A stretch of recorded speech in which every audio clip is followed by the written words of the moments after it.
শুনছি গো বন্ধুরা, এই দালাল নাকি আর ওয়াইটিতে কোনো কন্ট্রোভার্সি ভিডিও দেবে না। সত্যি কি সত্যি বলে মনে হচ্ছে বন্ধুরা, নাকি যে ঘটনাটা আমাদের সামনে সুন্দরভাবে গুছিয়ে বলে গেল সেই ঘটনার পেছনে অন্য কোনো কারণ আছে? অবশ্যই কিন্তু অন্য কোনো কারণ আছে।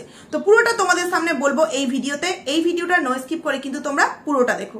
হ্যালো গাইজ বন্ধুরা, তোমরা কেমন আছো? আশা করছি খুব ভালো আছো, আর আমিও খুব ভালো আছি। পায়েলস ফ্যামিলিতে নতুন একটা ভিডিওই তোমাদেরকে অনেক অনেক স্বাগত জানাচ্ছি। কালকে রাতে এই দালালের একটা ভিডিও দেখলাম। আমার কথাটি ফুরালো, নোটে গাছটি মুড়ালো, এরকম একটা প্রবাদ বাক্য দিয়ে সে তার থাম্বনেলে লিখেছিল। যথারীতি সেইটা দেখার পরই ভিডিওটা দেখলাম, কিন্তু ভিডিওটা দেখার পর অত রাতে আমি সচরাচর খুব একটা রাতে ভিডিও দিই না, খুব কম সই দিই। তো সেখানে আজকে সারাদিনে ভিডিও দিতে পারিনি, এখনই তোমাদের সামনে ভিডিওটা করতে বসছি। সত্যি কি তাই সে ভিডিও দেওয়া বন্ধ করে দিল? সে তার ভিডিওর মধ্যে বলছে যে আমার হাজবেন্ড আর আমার আইডির মধ্যে আমি আমার হাজবেন্ডকে বেছে নিলাম, আইডিটাকে বেছে নিলাম না। সত্যি রিয়েলি একদম সত্যি কথা বলছিস তুই? কারণ কি, এ যে কতটা স্বার্থপর, এ যে কতটা নিম্ন মানসিকতার একজন মেয়ে, তার মানে এই থেকেই সব থেকে বড় প্রমাণ পাওয়া যায়। কেন জানো তো? এই যে আজকে তার সংসারে সত্যি হোক আর মিথ্যেই হোক, সে যেটা বলেছে সেটাকে নিয়ে ভিডিওটা করব। যে এই যে তার সংসারে যে প্রবলেমকে সৃষ্টি করে বা কেন্দ্র করে তার হাজবেন্ডের এত বড় একটা শরীর খারাপ, মানে এমন একটা অবস্থা হয়ে গেছিল নাকি ইসিজি পর্যন্ত করাতে হয়েছিল, দারুণ দারুণ নাকি ব্যাপার ঘটে গেছিল। তো সেইখান থেকে দাঁড়িয়ে সে নিজে ডিসিশন নিয়েছে যে আমি আর কন্ট্রোভার্সি করব না। কারণ কন্ট্রোভার্সি করে যে টাকাটা অল্প সময়ের মধ্যে অনেকটা টাকা আমি ইনকাম করছি, সেই টাকাটা যদি আমার সংসারেই না কাজে লাগাতে পারি, বা সেই টাকাটা দিয়ে যদি আমার সংসারটাকে গড়তে না পারি, বরঞ্চ সেই টাকার জন্য আমার সংসারটাকে আমি নিজের হাতে ভেঙে ফেলছি, সেই জায়গায় সেই টাকাটা আমার কি লাগবে, কিসের প্রয়োজন? যদিও তার এটা কিছুদিনের জন্য, কারণ আবার দুদিন পরই সে ফিরে আসবে, তবুও এই মুহূর্তের কথা বলছি। সেটা একদিন হোক দুদিনই হোক, সে তো রিয়েলাইজ করেছে না যে আগে আমার সংসার, তারপর আমার টাকা। তাহলে এই মেয়েটা কি করে যারা পরকিয়া করেছে তাদেরকে সাপোর্ট করে? তার মানে সে জানতো যে শুধুমাত্র তাদেরকে সাপোর্ট করেছে ভিউজ কামাবার জন্য, তাদেরকে কখনোই তার ভালোর জন্য, তার উন্নতির জন্য কিন্তু কখনোই বলেনি। এই যে ভিডিওর মধ্যে প্রায়শই বলে না যে মন্দিরাকে নাকি নিঃস্বার্থভাবে ভালোবেসেছে, এই সন্দীপদার এক্সকেও নাকি নিঃস্বার্থভাবে ভালোবেসেছে। আগে বলতো যে মন্দিরা দিভাইকে যে ভালোবাসাটা, সেটা ছিল নাকি সম্পূর্ণ কোনো রকম কোনো স্বার্থ ছাড়া, আর তার থেকেও নাকি ভালো এই বাচ্চার মা মানে সন্দীপদার এক্স। যদিও এখন মন্দিরা দিভাই তো খারাপ হয়েই গেছে, এই বাচ্চার মাও কিন্তু তার কাছে অনেকটা খারাপ হয়ে গেছে। কারণ কি, এই যে সন্দীপদার এক্স কারোর একজনের কাছে কিছু কথা সে যেটা সত্যি ডিজার্ভ করে সেই কথাগুলো বলেছে, এবং সেই কথাগুলো তার দ্বারা তার কান অব্দি পৌঁছে গেছে, যেই কারণে এই বাচ্চার মাকেও কিন্তু এই দালাল খুব ভালো করে চিনে গেছে।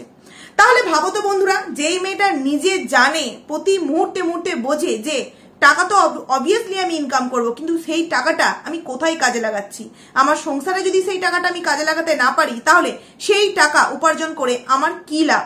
সেই টাকার জন্য যদি আমি আমার প্রিয় মানুষ, যে কিনা একমাত্র আমার বাঁচার সম্বল, তাকেই যদি আমি হারিয়ে ফেলি, তাহলে সেই টাকাটা আমার কনসা কাজে লাগবে? এই বুদ্ধিটা যেই মেয়ের মাথায় আছে, সে কিনা পরকীয়াকে সাপোর্ট করে কি আইনত বৈধ। আচ্ছা সত্যিই বন্ধুরা, আইনত অনেক কিছু বৈধ হয়, সত্যি কি সমাজ সেটাকে স্বীকৃতি দেয়? আজ যদি ওর ঘরে এই ঘটনাটা ঘটতো, তাহলে কি স্বীকৃতি দিত? আজ যদি ওর কোনো ভাই থাকতো, আমি কথার প্রসঙ্গে বলছি, সেটা যদি করতো, সেই এইরকম নোংরা কাজ করতো, ওই কি সাপোর্ট করতো? কখনোই কিন্তু সাপোর্ট করতো না। তাহলে এই থেকেই বোঝা যায় যে ও জেনে বুঝে শুধুমাত্র নিঃস্বার্থভাবে নয়, ভিউজ কামাবার লোভে কিন্তু এই পরকিয়া করা নারীগুলোকে সাপোর্ট করেছে। আমাদের সমাজে অনেক এমন বিষয় আছে যেগুলো মানে না, কিন্তু না সমস্ত কিছুকে আমি এখানে গুরুত্ব দিচ্ছি না। অনেক জিনিস আছে যেগুলো সত্যি আমিও মানি না, কিন্তু এই পরকীয়ার বিষয়টা সত্যি কি সমাজে কখনো মানে মান্যতা দিতে পারে? এই যে মন্দিরা দিভাইয়ের ক্ষেত্রে যেটা ঘটেছিল, তার থেকে অনেকটা ছোট একটা, ধরতে গেলে ভাই বলা চলে, সেই ভাইয়ের সাথে সেই অ্যাফেয়ারে এমন ভাবে যুক্ত হয়ে পড়েছিল, সেখানে সে দিদির তকমা পেয়েছিল। আচ্ছা একটা দিদির কাজ কি? একটা বোনকে অবশ্যই সাপোর্ট করা, যেটা কিনা এই দালাল করেছিল, খুব ভালো কাজ করেছিল সাপোর্ট করে। কিন্তু তার ভুল কাজটাতে হাতে হাত মিলিয়ে একসাথে চলতে বলেছিল যে হ্যাঁ তুই যেটা করছিস সেটা কর, তোকে নিয়ে আমার ভিডিও করলে অনেক অনেক ভিউজ আসছে, তুই ভুল পথে এগিয়ে যা। এখন তার বাচ্চার জন্য, এখন সন্দীপদার বাচ্চার জন্য অনেক চিন্তা এই দালালের। কিন্তু কোনো না কোনো সময় তার কি ভাবা উচিত হয়নি যে সেই মহিলাটাকে আমি তার থেকে একটা এত মানে কম বয়সী ছেলের সাথে পরকীয়ার জন্য আরো এগিয়ে দিচ্ছি, যেখানে তার হাজবেন্ড মানে সোমনাথ দা ভাইকে অনেক ছোট বড় কথা বলছি, সেখানে কোথাও না কোথাও তার মনে হয়তো একবার হওয়া উচিত ছিল যে তার একটা সন্তান আছে, অন্তত সন্তানের কথা ভেবে দিদি হিসাবে তার গালে একটা চড় ধরিয়ে বলি, কি করছিস এইসব, তোর থেকে অনেকটা ছোট, সব থেকে বড় কথা তোর একটা সুন্দর সংসার আছে, তোর একটা মেয়ে আছে, তুই মা, তুই কারোর বউ, কারোর বাড়ির বৌমা, কারোর মেয়ে, এগুলোর আগে সব থেকে আগে তুই হচ্ছিস একজন মা, এবং মা পারে না এমন কোনো কাজ নেই। মা সবের আগে দেখে নিজের সন্তানকে, মানে নিজের সন্তানকে মানে সন্তানের জন্য নিজেকে পর্যন্ত শেষ করে দিতে পারে, সেখানে তুই এটা কি করে করছিস? তোর এই জিনিসটা করা কখনোই কিন্তু আমি মান্যতা দিতে পারি না। না, সেখানে কিন্তু দিদি হিসাবে যেই তকমাটা মন্দিরা দি ভাইয়ের কাছ থেকে পেয়েছিল, যখন কিনা আমরা নানান রকম কটাকের সম্মুখীন হয়েছিলাম বা তার তরফ থেকেও অনেক রকম অনেক প্রবলেম আমরা ফেস করেছি, তখন কিন্তু এই দালাল এই সমস্ত কথাগুলো বলেনি। আজকে এই সন্দীপদার এক্সের ক্ষেত্রেও বলছি, তাকে নিয়ে অনেক অনেক অনেক ভালো কথা আমাদের সামনে বলেছে, কিন্তু কিছুদিন আগে তার নামিয়ে অনেক ছোট বড় কথা বললো, কি তার মা খুব খারাপ, দুদিন আগে তার মায় নাকি খুব ভালো ছিল।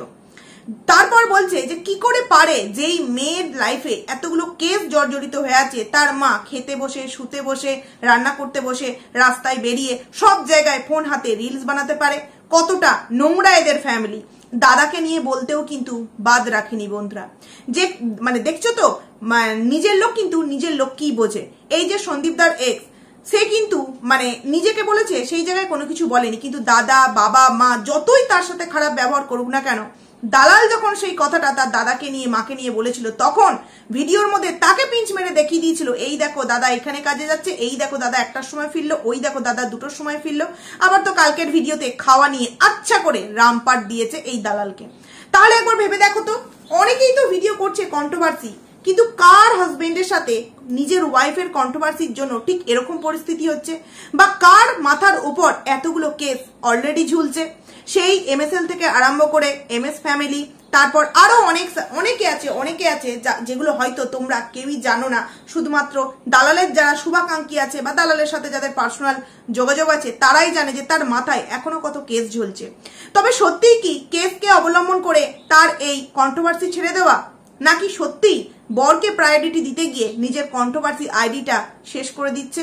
না, শেষ তো করে দিচ্ছে না, লাইভে আসবে মাঝে সাঝে।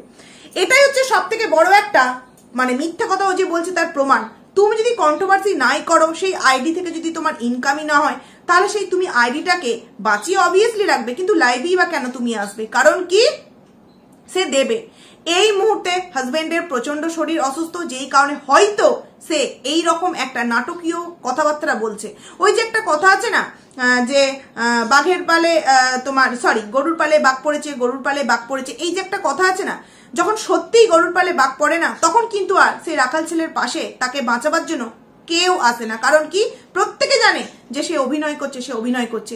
তার কমেন্ট সেকশন চেক করলে তোমরা বুঝতে পারবে, কিছু মানুষ তো তাকে বলেছে যে হ্যাঁ, তুমি যদি তোমার হাজবেন্ডকে আগে রাখো, অবশ্যই সেটা তোমার সঠিক সিদ্ধান্ত, কিন্তু এটাও বলবো কন্ট্রোভার্সি তুমি ছেড়ো না।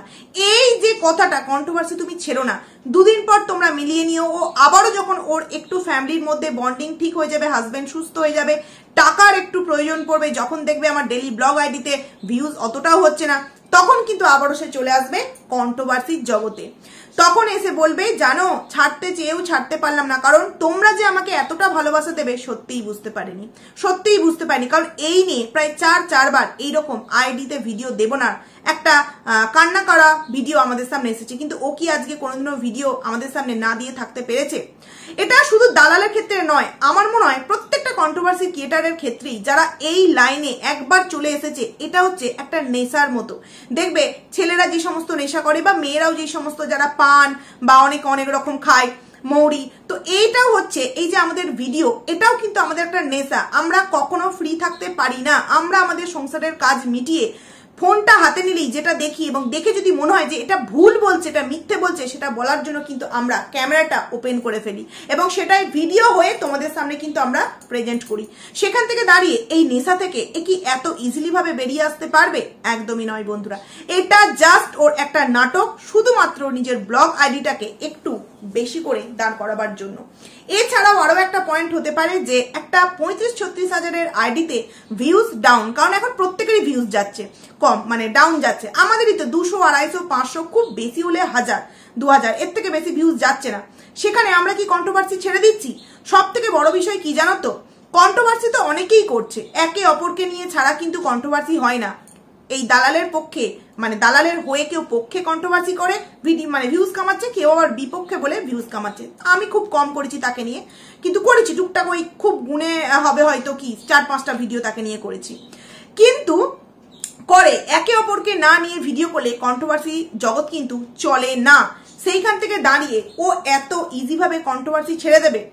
ও কোন বিষয়টাকে কেন্দ্র করে কন্ট্রোভার্সি ছাড়ার কথা বললো? যে ইপসিতা দিদিভাই যেদিনকে স্টার মলে গিয়েছিল এবং সেই দিনের রাতে নাকি ওর সাথে অনেক একটা ভয়ঙ্কর রাত কেটেছে। হয়তো ইপসিতা দিদিভাই তার হাজবেন্ডের সাথে কথা বলতে গেছিল, সেই নিয়ে সিন ক্রিয়েট হয়েছে ওইখানে, সেই কারণে হয়তো এই কথাটা বলছে। কিন্তু সত্যি কি ইপসিতা দিদিভাই এমন কিছু করেছে? তাদের ভদ্রতার খাতিরে, তাদের মান সম্মান যাতে নষ্ট না হয় সেই জন্য তাকে বাইরে পর্যন্ত যেতে বলেছিল। কালকে ইপসিতা দিদিভাই একটা ভিডিও দিয়েছে তার ননদকে নিয়ে, নন্দাইকে নিয়ে, এবং ননদ খুব ভালোভাবেই বলে দিয়েছে যে আমার এরকম অনেক কটা ফ্ল্যাট আছে, মুখে আচ্ছা করে জামাটা ঘষে দিয়েছে। তারপরেই কিন্তু তার এরকম সিদ্ধান্ত যে হতে পারে ভিতরে ভিতরে কিছু করতেও পারে, যেইখানে সে এই কদিনের জন্য নানান রকম কেস যাতে আর তার নামে নতুন করে না হয়, সেই কারণে হয়তো নতুন একটা প্ল্যানিং করে সে এই মুহূর্তের জন্য কন্ট্রোভার্সিটাকে ওই 1-2 দিনের জন্য বন্ধ দিচ্ছে। বন্ধুরা, আরো একটা বিষয়, আজকে তার হাজবেন্ডের এরকম পরিস্থিতি কেন? ওয়াইটির জগতে তো আমরা অনেকেই কন্ট্রোভার্সি করছি, কই কারোর নামে তো সেইভাবে কোনো কেস হচ্ছে না, কিন্তু এর নামে MSL থেকে আরম্ভ করে, MS ফ্যামিলি থেকে আরম্ভ করে আরো একটা আইডি বা আরো কয়েকটা আইডি আছে, এরা কিন্তু কেস করেছে। কিন্তু কেন করেছে? কারণ কন্ট্রোভার্সি করতে গেলে মুখ কিন্তু তোমার চালাতেই হবে, তুমি একদম চোখে আঙুল দিয়ে তোমাকে দেখিয়ে দিতেই হবে এটা ভুল এটা ঠিক, কিন্তু নিজের ভাষাকে মানে সংযত রাখতে হবে। যা নয় তাই, যাকে নয় তাকে, যার সাথে নয় যার সাথে, মানে কারোর সন্তানকে কারোর নন্দায়ের সাথে মিশিয়ে দিচ্ছে, এই যে এই ধরনের নোংরামো কথাবার্তা, এগুলো কি সত্যি ঠিক? আজকে ইপসিতা দিদিভাইয়ের কথাটা যদি বলি, তাকে বলা হতো নন্দাই ড্যাশ, সে সেটাকে তবুও মেনে নিয়েছিল। কিন্তু তারপর যখন টার্গেটটা তার সন্তানের দিকে গেল, যে সন্তানটাও নাকি তার নন্দায়ের সাথে মিলিত সন্তান, সেখানে কি করে একটা মা চুপ করে বসে থাকবে? এই যে বলার যে একটা ধরন, এইটাই হচ্ছে ওর সব থেকে বিপদের কারণ বন্ধুরা। কারণ কন্ট্রোভার্সি করবে, অবশ্যই করবে, কেন করবে না? আমরা প্রত্যেকে এক একটা আইডিকে অনেক কষ্টে তৈরি করেছি, সেখানে আমি তো খুবই একটা ছোট কন্ট্রোভার্সি ক্রিয়েটার, তো সেখান থেকে তো ও অনেকটা এগিয়ে গেছে। কেন কন্ট্রোভার্সি করবে না? অবশ্যই করবে, কিন্তু তার মুখের ভাষাটাকে একটু হলেও তো সংযত রাখতে হবে। যেখানে আমি কন্ট্রোভার্সি করব কিন্তু কোন রকম কোনো কেসের মধ্যে জড়াবো না, সেখান থেকে দাঁড়িয়ে আজকে ও এই যে ভিডিওটা আমাদের সামনে দিল, সত্যিই কি ওর এটা সত্যি ঘটনা? ও যে কথাটা বললো সেই দিনকার পর থেকে নাকি ও ডিসিশন নিয়েছিল ভিডিও দেবে না, 1-2 মাস দেওয়ার পর তারপর আর দেবে না। কিন্তু কেন 1-2 মাস পর? কেন এইরকমই যদি ও সত্যি ওর আইডিকে না বেছে নিয়ে হাজবেন্ডকে বেছে নিত, তাহলে যেই দিন ওর হাজবেন্ডের সাথে যেই ঘটনাটা ঘটেছিল তার পরের দিনই একটা ভিডিও দিয়ে ও ক্লিয়ার করে জানিয়ে দিতে পারতো যে আমার এরকম কন্ডিশন সংসারের, আমি আর কন্ট্রোভার্সি দেব না।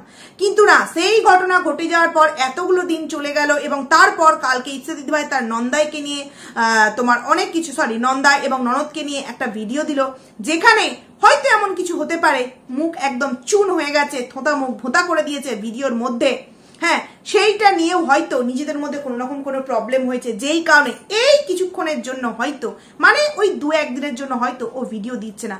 তা বলে কি ও সত্যি ভিডিও দেওয়া বন্ধ করে দেবে? একদমই নয়, ভিডিও তো অবভিয়াসলি ও দেবে, শুধুমাত্র নাটক। তোমরা দেখে নিও, ও আবারও 1-2 দিন পর ওরই কমেন্ট সেকশনে যেই সমস্ত ভিউয়ার্সরা ওকে কমেন্ট করেছে তাদের কথাকে এই ওয়াইটি প্ল্যাটফর্মে তুলে ধরে বলবে তাদের ভালোবাসায় আমি আবারও ওয়াইটির জগতে ফিরে আসতে বাধ্য হলাম। তো একটা প্রশ্ন, যে কেনই বা আমি নিজের লাগাম ছাড়া কথা বলবো, কেনই বা নিজের চোখের জলকে খরচা করে লোকের সামনে সিম্প্যাথি গেইন করব, কেনই বা আমি আবারও কন্ট্রোভার্সি জগতে ফিরে আসব? কেন বারংবার এক নাটক? কেন আজকে এই মৌদি ভাইকে নিয়ে, তারপরে এই মন্দিরা দিভাইকে নিয়ে, আরো অনেকে আছে তাদেরকে নিয়ে কম কথা বলেছে, যেগুলো সত্যি কখনো ওর বলা উচিত হয়নি, কখনোই ওর উচিত হয়নি।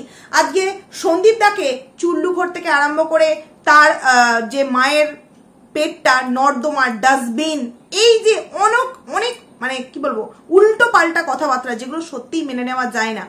আমার তো মনে হয় সন্দীপ দারও এখানে একটা হয়তো কোনো রকম কোনো স্টেপ নেওয়া উচিত ছিল, কিন্তু সন্দীপ দা কারোর নামই সেইভাবে কোনো স্টেপ নেয়নি, কারণ তার যুদ্ধটা, তার লড়াইটা তার ওয়াইফের সাথে তার সাথেই চলছে। সে চায়নি এই যুদ্ধের মধ্যে যারা বলছে তাদেরকে টেনে নিয়ে আসতে। কিন্তু এ যেভাবে বলেছে লাগাম ছাড়া, অন্য কেউ বলেছে কারোর কি করে সাহস হয় তার জন্মদাত্রী মায়ের পেটটাকে নর্দমা বলার, ডাস্টবিন বলার? কি করে সাহস হয়? আচ্ছা, ও যেমন এই সন্দীপ দাকে নিয়ে নেগেটিভ কন্ট্রোভার্সি করছে, আমরাও তো এই সন্দীপ দার এক্স কে নিয়ে নেগেটিভ কন্ট্রোভার্সি করছি। আজও পর্যন্ত কোনো ভিডিওতে এই সন্দীপ দার এক্স এর মাকে আমরা বলেছি তার পেটটা এই, তার পেটটা ওই, বা তার বৌদির এই রকম বা তার বাবার কিছু কি বলেছি আমরা? না। কেন বলবো? যেটা বলার সেইটুখানিই বলবো, যেটা বলার নয় সেটুকুনি কেন আমরা বলবো? কিন্তু দালাল এমন কিছু কাজ দিনের পর দিন করে গেছে যার জন্য হয়তো যেই কটা কেস কামারি তার নামে হয়েছে সেগুলো হতে ওই বাধ্য করিয়েছে। আর ওর যে চোখের জল, এটা সম্পূর্ণ একটা জাস্ট ড্রামা বন্ধুরা, তোমরা দেখে নিও। ওই যে বললাম না, ওয়াইটিতে ভিডিও দেওয়া এটা আমাদের পেশার থেকেও নেশা, এটা আমাদের একটা নেশা হয়ে গেছে। ভিডিও আমাদেরকে দিতেই হবে, ভিডিও দেখলে আমরা না বলে থাকতে পারবো না। কারণ এটা এই লাইনটাতে আমরা প্রায় 3 থেকে 4 বছর, ও তো আরো আগে থেকে আছে, আমি 3 বছর হলো আছি, ও তো আরো 5 বছর হয়তো আছে। তো 5 বছরের নেশা কি এত ইজি, এত অল্প সময়ের মধ্যে কাটিয়ে উঠতে পারবে তোমাদের মনে হয়? না বন্ধুরা, শুধুমাত্র ভিউজ ডাউন হয়ে গেছে এবং নিজের ব্লগ আইডিকে দাঁড় করাবার জন্য, এবং এই আইডিতেও 2 দিন পর ভিউজ ভিডিও দিয়ে অনেকটা ভিউজ গেইন করার জন্য এই ধরনের কার্যকলাপ করছে। বা হতে পারে ইপসিতা দিভাই এমন কিছু স্টেপ নিতে চলেছে বা নিয়েছে যার জন্য সে ভয় পেয়ে এইরকম ধরনের একটা অভিনয় করতে ভিডিওর মধ্যে বাধ্য হলো বন্ধুরা। তো যাই হোক, অনেক কটা কথা বললাম, একটাই কথা বলবো, আমি তো দালালকে নিয়ে সেইভাবে ভিডিও করি না, খুব কম করি, তবুও বলবো কেন কন্ট্রোভার্সি ছাড়বে? হাজব্যান্ড সুস্থ হয়ে গেলে অবভিয়াসলি কন্ট্রোভার্সির জগতে ফিরে আসবে, কিন্তু অবশ্যই মুখের লাগাম নিয়ে। যেটুকুনি বলার প্রয়োজন সেটুকুনিও বলবো। ডাইরেক্ট কারোর মায়ের গর্ভ, কারোর পেট এই নিয়ে প্রশ্ন যদি তোলে, ওকে আরো এর থেকেও বড় হয়তো বিপদ ওর জন্য ওয়েট করছে বন্ধুরা। তো যাই হোক, চলো ভিডিওটাকে এখানেই এন্ড করছি। কেমন লাগলো অবশ্যই তোমরা কমেন্টস করে জানিও। এরপর খুবই সুন্দর একটা কন্টেন্ট নিয়ে তোমাদের সামনে আসছি। অন্য একটা ভিডিও করতাম, কিন্তু এই ভিডিওটা আগে করার প্রয়োজন মনে হলো। তো চলো, টাটা।